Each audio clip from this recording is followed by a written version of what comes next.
Welcome student. आज हम पढ़ेंगे property of real number of inequality. Real number की हम अनइक्वलिटी को डिस्कस करेंगे। अच्छा, डिस्कस करने से पहले हमें इसको समझना है कि अनइक्वलिटीज़ है क्या। अच्छा बेटा, अनइक्वलिटीज़ हमें ये बता देती है कि कौन सा नंबर ग्रेटर है, कौन सा नंबर लेस है।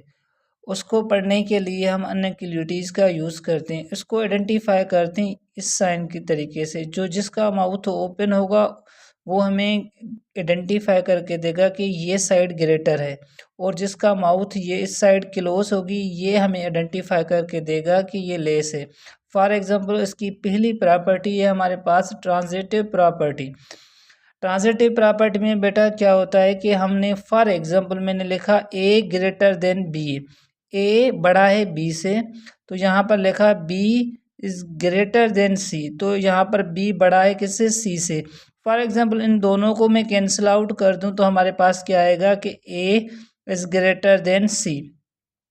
इसका मैं एग्जांपल देकर समझाऊं आप लोगों को। 5 इज ग्रेटर देन 4 और 4 इज ग्रेटर देन 3।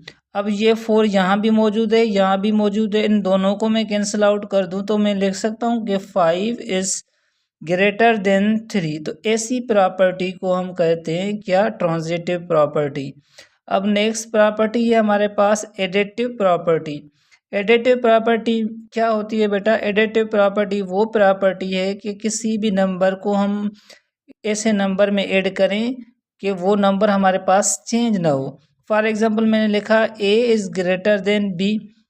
अच्छा, ए और बी में ऐसा नंबर ऐड करा दें कि इन ए और बी का वैल्यू चेंज ना हो। फॉर एग्जांपल मैंने लिखा A plus C is greater than B plus सी।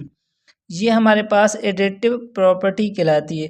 देखिए, ए का वैल्यू 3 है और यहाँ पर बी का वैल्यू 2 है, तो यहाँ सी का वैल्यू मैंने 5 लिया है, तो यहाँ भी सी का वैल्यू पुट करूँगा और यहाँ भी ऐड करा दूंगा।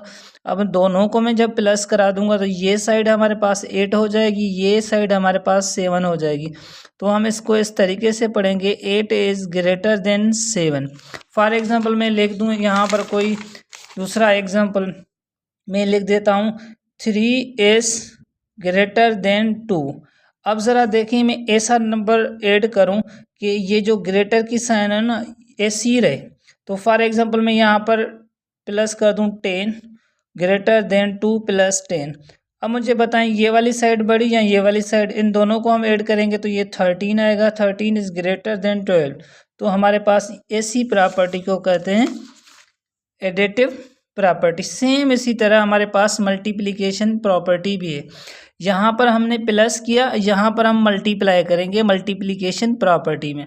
For example A is greater than B, तो इसमें ऐसा नंबर मल्टीप्लाई करें कि इस नंबर की जो साइन है ना चेंज ना हो। कि ए को मैंने मल्टीप्लाई किया सी के साथ और ये ग्रेटर है बी को मैंने सी के, देखें दोनों साइड मैंने एक ही वेरिएबल पुट किया है, मल्टीप्लाई किया है। तो यहाँ पर मैंने लिखा है, कोई एग्जांपल देकर समझा रहा हूँ कि 3 इज ग्रेटर देन 2। अब 3 और 2 में ऐसा नंबर पुट करें कि इसकी साइन चेंज ना हो। तो मैंने लिखा 3 multiply by 4 greater than 2 multiply by 4। 3 को 4 से मल्टीप्लाई करूँगा 12 आएगा, 2 को 4 से 8। तो ऐसी प्रॉपर्टी को हम कहते हैं मल्टीप्लिकेशन प्रॉपर्टी। मैं एग्जांपल देकर समझा दूँ, जैसे मैंने लिखा A is less than B, ठीक है। फॉर एग्जांपल मैंने लिखा A is less than B. अब इसमें मैं कोई भी नंबर मल्टीप्लाई करूं, फॉर एग्जांपल मैंने कहा A multiply by C is less than B plus O multiply by C. अब ए का वैल्यू मैं ले लेता हूँ 3 और सी का वैल्यू मैं ले लेता हूँ 5 इज लेस देन, अब बी का वैल्यू 4 ले लेता हूँ और सी का वैल्यू मैंने 5 लिया, क्योंकि यहाँ भी मैंने सी का वैल्यू 5 लिया है तो यहाँ भी मैं सी का वैल्यू क्या लूँगा, 5। 3 5 द 15 और 4 5 द 20। अब मुझे बताएं कि 20 बड़ा या 15 बड़ा। तो हमने ये से पढ़ेंगे कि 15 इज लेस देन 20। तो ऐसी प्रॉपर्टी को हम कहते हैं मल्टीप्लिकेशन प्रॉपर्टी। अब लास्ट प्रॉपर्टी है हमारे पास रेसिप्रोकेटिव प्रॉपर्टी। रेसिप्रोकेटिव प्रॉपर्टी में हमारे पास क्या होता है कि जब हम उसको रेसिप्रोकल कर देते हैं ना, तो उसकी साइन चेंज हो जाती है। फॉर एग्जांपल मैं कह दूं कि a is greater than b। अब इसका मैं रेसिप्रोकल कर दूं तो ये क्या बन जाएगा, a 1/a और यहाँ पर लिख दूंगा 1/b। अब ये जो साइन है ना ये चेंज हो जाएगी, तो मैं इसको इस तरीके से लिखूंगा 1/a is less then 1/b। इसका एग्जाम्पल देकर आप लोगों को समझा देता हूँ कि 5 इज ग्रेटर देन 3। अब इसका मैं जब रेसिप्रोकल कर दूंगा तो ये क्या बन जाएगा, 1/5 इज लेस देन 1/3। देखें इसको जब डिवाइड करूंगा तो इसका वैल्यू कम आएगा और इसका वैल्यू थोड़ा ज़्यादा आएगा, तो उस वजह से ये वाली साइन है ना ये चेंज हो गई। किसमें, ये जो ग्रेटर वाली साइन होगी वो लेस में कन्वर्ट हो जाएगी। तो ऐसी प्रॉपर्टी को हम क्या कहते हैं, रेसिप्रोकेटिव प्रॉपर्टी।